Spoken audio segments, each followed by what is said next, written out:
ହେଉଛି ରାଜସ୍ୱ ବିଭାଗର ଏବଂ ସହାୟତା ଦେବା କାମ ହେଉଛି ମତ୍ସ୍ୟ ବିଭାଗର। ମୁଁ ଯେତେ ଦୂର ଜାଣିଛି କେବଳ ଏଥିପାଇଁ ଅନେକ ପ୍ରକଳ୍ପ ଆରମ୍ଭ ହୋଇପାରୁନାହିଁ। ଏମିତି ଅନେକ ଉଦାହରଣ ମୁଁ ଦେଇପାରିବି। ଏହାକୁ ସମାଧାନ କରିବା ପାଇଁ ଜିଲ୍ଲାପାଳ ନିଜର ସ୍ତରରେ ନିୟମିତ ଭାବେ ସମୀକ୍ଷା ବୈଠକ କରାଯିବା ଆବଶ୍ୟକତା ଏବଂ ତୁରନ୍ତ କାର୍ଯ୍ୟାନୁଷ୍ଠାନ ଗ୍ରହଣ କରାଯିବା ଆବଶ୍ୟକତା ଅଛି। ତାହା ନିଶ୍ଚିତ ଭାବରେ କଲେ ଆମେ ଏଭଳି ଏକ କନଭର୍ଜେନ୍ସ ମାଧ୍ୟମରେ ମଧ୍ୟ ଅନେକ ଗୁରୁତ୍ୱପୂର୍ଣ୍ଣ ସ୍କିମ୍କୁ ଆମେ ଯଥା ସମୟରେ ଆରମ୍ଭ କରି ଯଥା ସମୟରେ ଲୋକଙ୍କୁ ତାର ସାହାଯ୍ୟ ପ୍ରାପ୍ତ କରାଇବାରେ ଭାଗିଦାରୀ ହୋଇପାରିବା। ଇଂରାଜୀରେ ଏକ କଥା ଅଛି, ସିଇଂ ଇଜ୍ ବିଲିଭିଂ, ଦେଖିଲେ ହିଁ ବିଶ୍ୱାସ କରି ହେବ। ତେଣୁ ମୁଁ ସବୁ ଜିଲ୍ଲାପାଳମାନଙ୍କୁ ଅନୁରୋଧ କରିବି ଯେ ସମସ୍ତେ ପ୍ରତି ମାସରେ କିଛି ଦିନ ବାହାର କରି ଫିଲ୍ଡ ଭିଜିଟ୍ କରନ୍ତୁ। ଆପଣମାନେ ନିଜ ଆଖିରେ ଦେଖିବା ଆବଶ୍ୟକ। ଆପଣମାନେ ନିଜେ କାର୍ଯ୍ୟକାରୀ କରୁଥିବା ଯୋଜନାର ରୂପରେଖ କେଉଁ ସ୍ଥିତିରେ ଅଛି, କିଭଳି ଭାବରେ ଅଛି ଏବଂ କିଭଳି ତାର ସମାଧାନ ହୋଇପାରିବ। ବିଶେଷ ଭାବେ ସ୍କୁଲ, ଅଙ୍ଗନବାଡ଼ି କେନ୍ଦ୍ର, ସ୍ୱାସ୍ଥ୍ୟ କେନ୍ଦ୍ର ଏବଂ ପ୍ରାଥମିକ ସ୍ୱାସ୍ଥ୍ୟ କେନ୍ଦ୍ର, ଥାନା ପରି ସଂସ୍ଥାକୁ ନିୟମିତ ଭାବରେ ପ୍ରଦର୍ଶନରେ ଆପଣମାନେ ଯାଆନ୍ତୁ। ଏହାଦ୍ୱାରା ଆପଣମାନେ ପ୍ରକୃତ ସ୍ଥିତି ବିଷୟରେ ଅବଗତ ହେବା ସହିତ ସେବା ପ୍ରଦାନ କରୁଥିବା କର୍ମଚାରୀ ଏବଂ ଅଧିକାରୀମାନେ ଭୟ ପଛେ ତାଙ୍କର ରହୁ, କିନ୍ତୁ ସଠିକ୍ ଭାବେ ଦାୟିତ୍ୱ ସେମାନେ ତୁଲାଇବା ପାଇଁ ପରବର୍ତ୍ତୀ ପର୍ଯ୍ୟାୟରେ ଯତ୍ନବାନ ହେବେ। ଏହି ପରିଦର୍ଶନରେ କିଛି ଅନିୟମିତତା କିମ୍ବା ଅବହେଳା ଦେଖାଗଲେ ଆବଶ୍ୟକ ହେଲେ ଦୃଷ୍ଟାନ୍ତମୂଳକ ପଦକ୍ଷେପ ନେବାକୁ ମଧ୍ୟ ପଛାଇବେ ନାହିଁ। ମୋର ଅନୁଭୂତି ଅନେକ ଅଛି। ଆଜି ମୁଁ ଯେଉଁ ସ୍ତରରୁ ଦେଇକରି ଆଜି ଏ ସ୍ତରକୁ ଆସି ପହଞ୍ଚିଛି, ମୁଁ ଯଦି ଆପଣମାନଙ୍କୁ ସେ କଥା କହିବା ପାଇଁ ଚାହିଁବି ତାହେଲେ ଆପଣମାନେ ହୁଏତ ବିଶ୍ୱାସ କରି ନ ପାରନ୍ତି। ଗତ 3 ମାସ ପୂର୍ବର କଥା, ନିର୍ବାଚନ ପୂର୍ବ ସମୟର କଥା। ନିର୍ବାଚନ ପ୍ରଚାରରେ ଥିବା ସମୟରେ ଏଭଳି ଏକ ଘଟଣା ଘଟିଲା ଯେ ଯେତେବେଳେ ମୋ କେନ୍ଦୁଝର ଜିଲ୍ଲାର NH20କୁ ବ୍ଲକ୍ କରି ଦିଆଗଲା, ପିଇବା ପାଣିର ଅବ୍ୟବସ୍ଥା ଏବଂ ଲୋକମାନେ ହଇରାଣ ହରକତ ହେଉଥିବା ସମୟରେ ରୋଡ୍ ଜାମ୍ ହୋଇଗଲା NH20। ସେ ପରିସ୍ଥିତି ଭିତରେ ମୁଁ ପ୍ରାର୍ଥୀ ଥିବା ସତ୍ତ୍ୱେ ବିଧାୟକ ବି ମୁଁ ଥିଲି। ଲୋକଙ୍କର ଏଭଳି ଏକ ଇମର୍ଜେନ୍ସି ସମସ୍ୟାର ସମାଧାନ କରିବା ପାଇଁ ଉପସ୍ଥିତ ହେବା ପାଇଁ ମୋତେ ବାଧ୍ୟ ହେବା ପାଇଁ ପଡ଼ିଲା ଏବଂ ତାହା ରୋଡ୍ ବ୍ଲକ୍କୁ ବନ୍ଦ କରିବା ସହିତ ଯେତେବେଳେ ମୁଁ ଥାନାକୁ ଗଲି ଏବଂ ସବୁ ଅଧିକାରୀଙ୍କୁ ମଧ୍ୟ ମୁଁ ଡାକିଲି ଏବଂ ସେ ଥାନାରେ ଯେତେବେଳେ ବସିକରି ୟାର ଆଲୋଚନା କରି ସମାଧାନ କରିବାର କଥା ଆସେ, ସେତେବେଳେ ସେ ଥାନା ଅଧିକାରୀ ଉତ୍କ୍ଷିପ୍ତ ହୋଇ ତାଙ୍କ ଗରମ ଭାଷଣରେ ମୋ ଉପରେ ଯେଭଳି ଭାବରେ ଡାଇଲଗ ମାରିଲେ ଏବଂ ମୋତେ ଗେଟ୍ ଆଉଟ୍ କହିଲେ, ଏ ପ୍ରକାରର ପରିସ୍ଥିତି ମଧ୍ୟ ସାମ୍ନାକୁ ଆସେ। କାହା କଥାରେ କିଏ ତାଙ୍କୁ ଚାପ ଦେଇଥିଲେ, କିଏ ତାଙ୍କୁ ପ୍ରେସର ଦେଇଥିଲେ, ଯେଉଁଥିପାଇଁ କି ସେ ଜଣେ ବିରୋଧୀ ଦଳର ମୁଖ୍ୟ ସଚେତକ ଏବଂ ପ୍ରେଜେଣ୍ଟ ବିଧାୟକ ତାଙ୍କୁ ଥାନାକୁ ଯିବାର ଅଧିକାର ଥିବା ସତ୍ତ୍ୱେ ତାଙ୍କୁ ଥାନାରୁ ଗେଟ୍ ଆଉଟ୍ କହିବାର ଭଳିଆ ପରିସ୍ଥିତି ବିଭିନ୍ନ ଥାନାମାନଙ୍କରେ। ଆଜି ଯେଉଁ ଥାନାକୁ ଗତ ସରକାର ସମୟରେ ଆମ ଥାନା ବୋଲି କୁହାଯାଉଥିଲା, ଆଉ ସେ ଆମ ଥାନାର ସଂଜ୍ଞା କ'ଣ? ଆମ ଥାନାର ସଂଜ୍ଞା ହେଉଛି ଯେ ଯେକୌଣସି ସାଧାରଣ ବ୍ୟକ୍ତିଟିଏ ଯଦି ସେ ଥାନାକୁ ଯାଉଛି ତାର ସମସ୍ୟା ବା ଅଭିଯୋଗକୁ ନେଇକରି ତାକୁ ସେଠି ଯେଉଁ ଗୋଟେ ହେଲ୍ପ ଡେସ୍କ ଅଛି ସେଥିରେ କୌଣସି ଜଣେ ପୁଲିସ ଅଧିକାରୀ କିମ୍ବା କନେଷ୍ଟବଳ ରହୁଥିବା ପରିପ୍ରେକ୍ଷୀରେ ତାକୁ ଶାସନମାନେ ଡାକି ଆଣିକି ବସେଇବେ ଏବଂ ତାଙ୍କୁ ପାଣି ଦେବେ ପିଇବା ପାଇଁ, ଚା ଟିକେ ଦେବେ ତାଙ୍କୁ ପିଇବା ପାଇଁ ଏବଂ ଆସିବାର ଅଭିପ୍ରାୟ ତାଙ୍କୁ ପଚାରିବେ ଏବଂ ଲୋକଟି ଯଦି କହିବ ମୁଁ FIR ଦେବା ପାଇଁ ଆସିଛି କିମ୍ବା ଏଇ ଅଭିଯୋଗ କରିବା ପାଇଁ ଆସିଛି, ତାହେଲେ ସମ୍ପୃକ୍ତ ଅଧିକାରୀ ବା IO କିମ୍ବା IICଙ୍କ ପାଖକୁ ପହଞ୍ଚାଇବେ ଏବଂ ସେ FIR ଦେବେ ଏବଂ ଆପଣଙ୍କର କାମ ହେବ ବୋଲି ତାଙ୍କୁ ପ୍ରତିଶ୍ରୁତି ଦେଇ ତାଙ୍କୁ ପୁଣି ବିଦା କରିବେ। ଇଏ ହେଉଛି ଆମ ଥାନାର ସଂଜ୍ଞା ବୋଲି ମୁଁ ଅନୁଭବ କରେ ମୋର ସ୍ୱଳ୍ପ ବିଦ୍ୟାରେ। ମୁଁ ବିଧାୟକ 3 ବର୍ଷର ମୋର ଅଭିଜ୍ଞତା ଭିତରେ ବି କହୁଛି ଏବଂ ସେଭଳି ପରିପ୍ରେକ୍ଷୀରେ ମୁଁ ବିଧାୟକ, ମୁଁ ପ୍ରାର୍ଥୀ ହୋଇପାରେ। ପ୍ରାର୍ଥୀର କ'ଣ ଥାନାକୁ ଯିବାର ଅଧିକାର ନାହିଁ? ତାଙ୍କୁ ଯଦି ଆକ୍ରମଣ ହୋଇଥିବ FIR ଦେବା ପାଇଁ ତାର କ'ଣ ଅଧିକାର ନାହିଁ ଯିବାର? ଯଦି କିଛି ଗୋଟେ ଘଟଣା ଘଟିଲା ସେ ଯାଇପାରିବ ନାହିଁ? ଆପଣ ଏ ଥାନାରେ ଆସିବାର ଅଧିକାର ନାହିଁ, ଆପଣ ଗେଟ୍ ଆଉଟ୍, ନହେଲେ ଆପଣଙ୍କୁ ମୁଁ ମାନେ କ'ଣ ମୋତେ ଆରେଷ୍ଟ କରିବ ତ କର। ମୁଁ ହାତ ଦେଖେଇଲି। ଇଏ ପରିସ୍ଥିତି ଆମ ସରକାର ଆସିବାର ମାତ୍ର मासे पूर्वरु हेइथिला।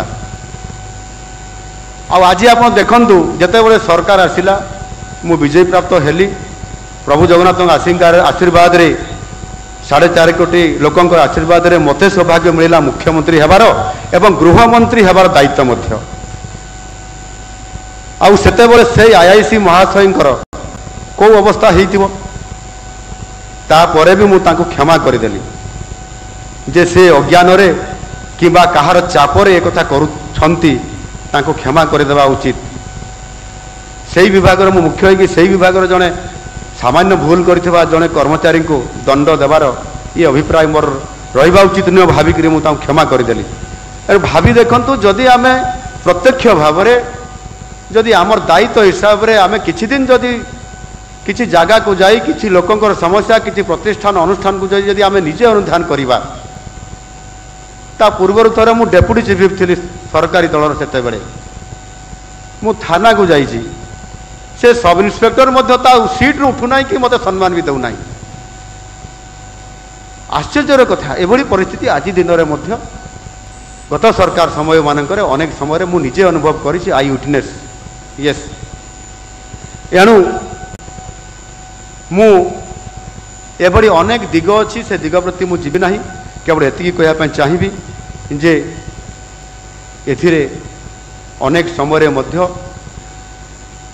बाली और लघु खनिज द्रव्य माइनर मिनराल्स रो खुलम खुला चोरा व्यापार चली आमे समस्ते जानिछंती गत सरकार समय मानकरे अनकंट्रोल एंड ओवर एक्सप्लॉइटेशन फल केवल जे सरकारंकर राजस्व हानि होई न थाए यह द्वारा परिवेशर अपूरणीय क्षति मध्य हेई थाए। एणु मु ए मंचरू आज मोर अभिप्रायथिबा ए अभिभाषण मु कहिया पई चाहे जे जहाँ पुराना थिला से समय चली जाइछि एवं से पुराना सरकार समय जो प्रैक्टिस थिला ताहा वर्तमान विसर्जन हो सारी आमको नुआ सरकार नुआ आभिमुख्य को नहीं आमको कार्य करने पड़ो। आउ जो माने एथिरे दोषी साब्यस्त हेबे तांकु बर्दाश्त करिवे नाही।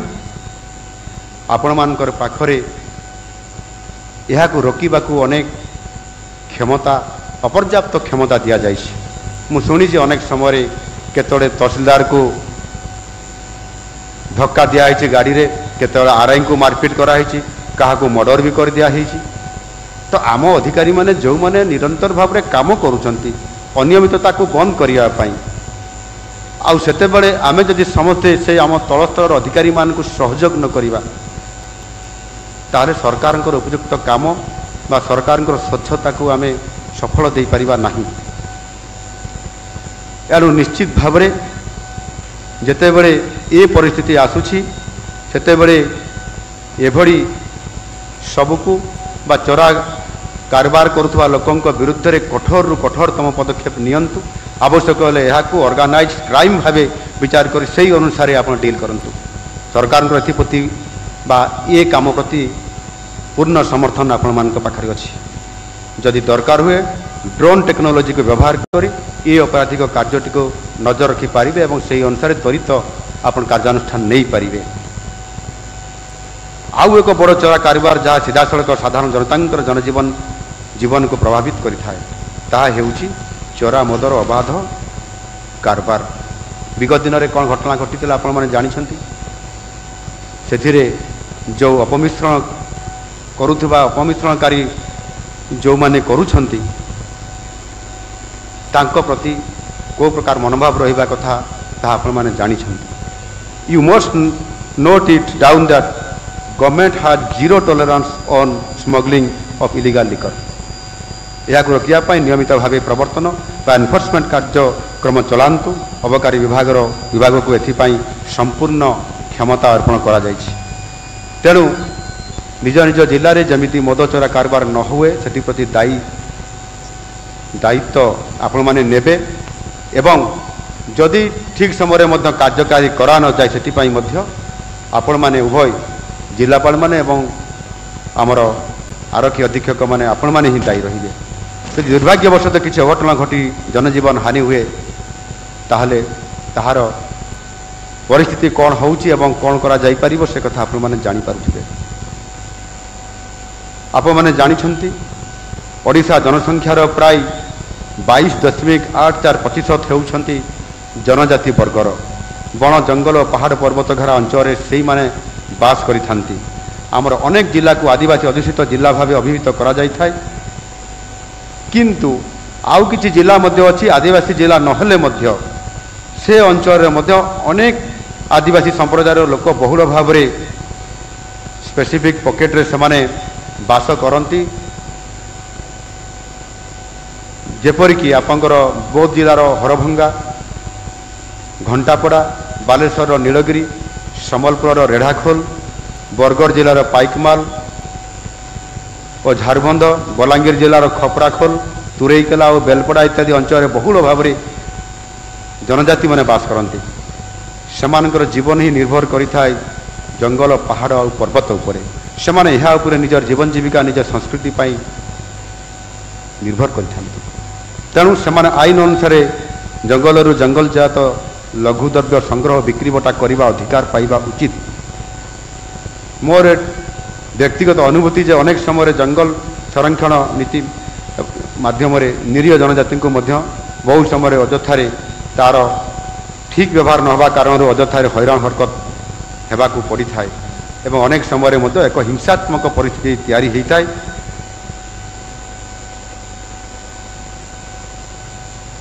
କେନ୍ଦୁଝରରେ ମୁଁ ଗତ 10 ବର୍ଷ ଏବଂ 15 ବର୍ଷ ଭିତରେ ଗୋଟିଏ ଘଟଣା ଘଟିଥିଲା। କେନ୍ଦୁଝରରେ ରହୁଛନ୍ତି ଆଦିମ ଜନଜାତି, ଯାହାକୁ କି ଆପଣଙ୍କ ଭାଷାରେ ବା ଆମ ଭାଷାରେ କୁହାଯାଉଛି ପିବିଟିସ୍। এই ଆଦିମ ଜନଜାତିମାନଙ୍କ ଭିତରେ ବସବାସ କରନ୍ତି ଜୁଆଙ୍ଗ ସମ୍ପ୍ରଦାୟର, ଯାହାକି ଗଙ୍ଗା ବୈତରଣୀ ଯେଉଁଠି ଉତ୍ପନ୍ନ ହେଇଛି ବା ଉତ୍ପତ୍ତି ହେଇଛି ତାର ଉତ୍ପତ୍ତି ସ୍ଥଳ ଗୋନାସିକାରୁ ଏବଂ ସେଇଠି ଏବଂ ସେଇ ଅଞ୍ଚଳରେ ବିଶେଷ କରିକି ଆପଣଙ୍କର କେନ୍ଦୁଝର ଜିଲ୍ଲାରେ ଏବଂ ଯାଜପୁର ଜିଲ୍ଲାରେ ଅନେକ ଜୁଆଙ୍ଗ ସମ୍ପ୍ରଦାୟର ଲୋକମାନେ ବସବାସ କରୁଛନ୍ତି। ଏଭଳି ଏକ ଘଟଣା ଘଟିଲା ଜଙ୍ଗଲକୁ ଜଙ୍ଗଲ ସମ୍ପର୍କିତ, ଯେଉଁଠିକି ଆପଣଙ୍କର ଫରେଷ୍ଟ ରାଇଟ୍ ଆକ୍ଟ ଅନୁସାରେ ତାଙ୍କର ଅଧିକାର ସାବ୍ୟସ୍ତ କରିବା ପାଇଁ ଆମେ ସମର୍ଥନ ଦେବା କଥା ବା ତାଙ୍କୁ କାର୍ଯ୍ୟକାରୀ କରାଇବାରେ ସହାୟତା କଥା। କ'ଣ ଗୋଟିଏ ଘଟଣା ଘଟିଗଲା ଏବଂ ଜଙ୍ଗଲ ବିଭାଗ ଉତ୍କ୍ଷିପ୍ତ ହୋଇଗଲେ। ସେଥିରେ 25 ଜଣ ପାଖାପାଖି ଜୁଆଙ୍ଗମାନଙ୍କୁ ଆରେଷ୍ଟ କରାଗଲା ଏବଂ ସେମାନଙ୍କୁ ଜେଲ୍ ଭିତରେ ଭର୍ତ୍ତି କରିଦିଆଗଲା। ସେମାନେ ଏଭଳି ସ୍ତରର ବ୍ୟକ୍ତି ଯେଉଁମାନେ ତାଙ୍କ ପରିବାର ଲୋକମାନେ ତାଙ୍କୁ ବେଲ୍ରେ ଆଣିବା ପାଇଁ ମଧ୍ୟ ସାମର୍ଥ୍ୟ ନୁହନ୍ତି। ସେମାନେ ବହୁତ ଦିନ ଧରିକି ଜେଲ୍ରେ ପଚି ଛଡ଼ିଗଲେ, କେହି ତାଙ୍କ ପାଇଁ ଶୁଣିଲେ ନାହିଁ। ତ ଏଭଳି ଏକ ଆଇନ ଆମ ପାଖରେ ନ ରହୁ ବା ଆମର କାର୍ଯ୍ୟକାରିତା ନ ରହୁ, ଯେଉଁଥିରେ କି ସେମାନେ ଜୁଆଙ୍ଗ ଆଉ ପିବିଟିଜ୍ ବୋଲି ସେମାନଙ୍କର ନ୍ୟାଯ୍ୟ ଅଧିକାର ବା ଜଙ୍ଗଲ ଜମି ଅଧିକାରରେ ତାକୁ କ୍ଷୁଣ୍ଣ କଲା ଭଳିଆ ପରିସ୍ଥିତି ତିଆରି ନ ହେଉ। ଆଉ ସେଥିପାଇଁ ମଧ୍ୟ ଏଭଳି ଏକ ଦୃଷ୍ଟାନ୍ତମୂଳକ ଯେଉଁ ଘଟଣା ଘଟୁଛି ବା ସେ ଜାଗାରେ ଆପଣମାନେ ମଧ୍ୟ ତାର ଉପଯୁକ୍ତ କ'ଣ ପଦକ୍ଷେପ ନିଆଯାଇପାରିବ ତାକୁ ଦେଖିବାର ଆବଶ୍ୟକତା ଅଛି। ଯଦି ଶିକ୍ଷା ବିଷୟରେ ପଦେ କହିବି, ତାରେ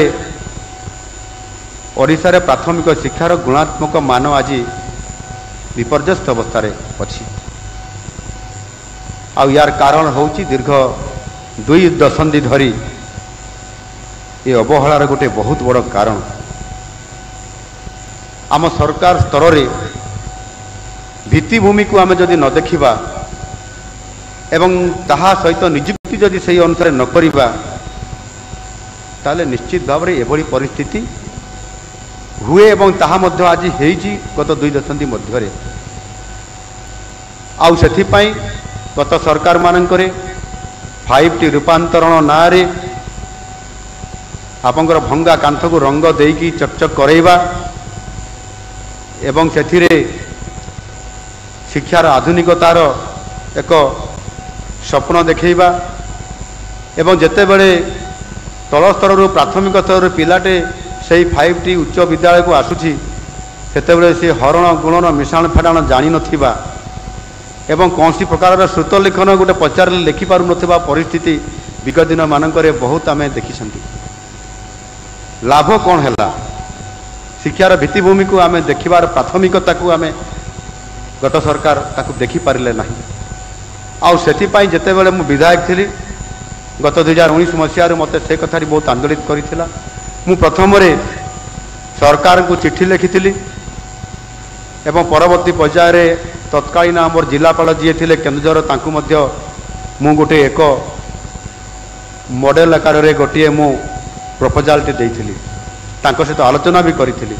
सरकार लागू न करंतु पछे आम केन्दुझर जिले में आमर डीएमएफ पैसा अच्छी से पैसा हेले लागू करा जाऊ बोली प्रस्ताव देइथिली जड़े विधायक हिसाब रे आउ जड़े से डीएमएफ रो सदस्य हिसाब रे मध्य किंतु आम जिलापाल भय कले से या लागू करने एवं जिते बड़े बारंबार मु पचारि से कहले मो प्रस्ताव सरकार को निकट को पठे दी। सरकार केते करिवे न करिवे मु विरोध सदस्य तो जहाँ भी हो ये जो मोर गोटे उद्देश्य थिला जे जदि आम 5T स्कूल करिबा तार रूपांतरण करिबा ताहले तार भित्तिभूमि सहित तार फीडर स्कूल किए सही पंचायत रो थिबा प्राथमिक विद्यालय गुड़िक से विद्यालय गुड़िकर अवस्था कौन अच्छी शिक्षकर अवस्था स्थिति कौन अच्छी कौ अनुपात अच्छा या अनुधान कर आवश्यकता अच्छी कि नहीं ये कथा को जिते गुड़ा मुझे देखी आज विधायक हिसाब से अनेक समय गोटे गोटे विद्यालय जड़े जड़े शिक्षक से विद्यालय गुड़िक चले पुणी से मध्याह्न भोजन व्यवस्था से सरकारी कार्य से सरकार मानकर पुणी आपंकर सर्वे कार्य पाठपढ़ा हम आ पिला माने हरण गुणन मिश्रण फेड़ाण जानी ना बोली कहले कौन हम से प्रस्ताव देइतिली जे प्रथमे पंचायत स्तर में जो 8 ରୁ 10ଟି प्राथमिक विद्यालय अच्छी से स्कूल मानक भितरु प्रथमे गोटे विद्यालय को एक फीडर स्कूल हिसाब रे एक मॉडल स्कूल हिसाब रे ताकू ग्रहण करा जाऊ तार भित्तिभूमि सहित तार फैकल्टी सहित सबु आनुषंगिक व्यवस्था कर दिया जाऊ सेठी गरीब मेधावी छात्र माने से फीडर स्कूल रे पाठ पढ़िकी 5T रूपांतरण स्कूल को प्रवेश करेंगे जो थे कि सेमाने भल रिजल्ट करी कॉलेज को जीवे एवं एभली एक स्तर देखिए स्तर देखिए आम ऊपर को गले एक मॉडल स्तर जो ये जो शिक्षा क्षेत्र में गोटे वैप्लविक परिवर्तन आसीबो जहाँकि आंध्र प्रदेश रे से घटना घटी एवं विगत दिन मानकरे सेठी प्राइवेट स्कूल को न जाई पिला माने तांकर सरकारी विद्यालय को पाठ पढ़ाई तांकर पितामाता माने तांकर अभिभावक मान तांको नेइकरी गले एवं ताहार रिजल्ट आशानुरूप भाव में पहुँची एवं कम खर्च रे जोटा आपंकर आमर मान्यवर आमर मुख्य शासन सचिव कहते जे मिनिमम गवर्नमेंट मैक्सिमम गवर्नांस ये कथा को त्वरित करा जाई पारिबो ये कथा को मु निजे बहुत समय मध्य सरकार को परामर्श मु देइथिली एणु सेइथिपाई योजना करिकी आज जिते बड़े मु ये कथा को समाधान करने सूत्र बाहर करुली चेष्टा करुली सरकार सहित आलोचना कर समाधान करी किंतु समय सतर जिते बड़े मु लड़ई तो जारी रखी आ सौभाग्यवशत आज मते मुख्यमंत्री हिसाब से नुआ सरकार दायित्व मते मिली आउ प्रथम चिंता कली जे फीडर स्कूल हिसाब से प्राथमिक शिक्षा व्यवस्था जोटी विपर्यस्त अवस्था अच्छी जोटी शिक्षक माने नहांती जोटी जड़े स्कूल रे गोटे गोटे विद्यालय चली मु विधानसभा प्रश्न पचारि एवं जिते बड़े विधानसभा सरीगला जिते मु डीओ पाखे बसिली जे आज्ञा मोर गोटे ये समस्या अच्छी स्कूल रो आपन टिके समाधान करदेवे से से डीओ महाशय कहते आज्ञा मुझे व्यस्त अच्छी कौन व्यस्त ना कौन कहि सार आप जो विधानसभा प्रश्न पचारि जे केतोटी ओडिशा रे केतोटी प्राथमिक विद्यालय रे केतोटी विद्यालय रे जड़े लेखा शिक्षक थिबा स्कूल बा विद्यालय अच्छी